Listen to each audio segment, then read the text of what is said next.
আজকে আমি রান্না করব এঁচোড়, তাও আবার খাসির চর্বি দিয়ে। আমার কিন্তু দারুণ লাগে খাসির চর্বি দিয়ে এঁচোড় খেতে। আর এঁচোড়টা কিন্তু আমাদের গাছের এঁচোড়, তবে এঁচোড় খেতে ভালো লাগলে এঁচোড় কাটতে কিন্তু বড্ড বিরক্তি লাগে, কারণ প্রচণ্ড আঠা হাতে লেগে যায়। হাতে একটু তেল দিয়ে বেশ ডুমো ডুমো করে এঁচোড়টা কেটে নিলাম।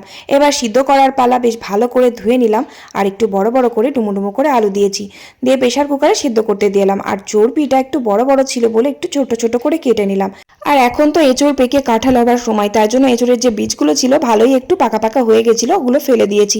যাই হোক, তারপর এঁচোড়টা ভালো করে 2-4টে সিটি দিয়ে নামিয়ে নিলাম। এঁচোড়টা সিদ্ধ করার সময় একটু নুনও দিয়েছি, তাহলে এঁচোড়ের ভেতর নুনটা একটু ঢুকবে, ভালো লাগবে খেতে। চর্বিটার মধ্যে কিন্তু সামান্য একটু মাংসও ছিল। তারপর সর্ষের তেলের মধ্যে জিরে, শুকনো লঙ্কা, তেজপাতা ফোড়ন দিয়ে আদা, জিরে, পেঁয়াজ, রসুন, লঙ্কা সবকিছু দিয়ে চর্বিটাকে ভালো করে কষিয়ে নিয়ে এঁচোড়টাকেও কষিয়ে নিয়ে জাস্ট ফাটাফাটি করে রান্নাটা করে ফেললাম। ও হ্যাঁ, লাস্টে কিন্তু একটু মিট মশলাও দিয়েছিলাম। তারপর আর কি রান্না শেষ করে রান্নাঘরটা পরিষ্কার করে কড়াইটা মেজে খেতে বসলাম। চর্বিটা জাস্ট ফাটাফাটি খেতে হয়েছিল।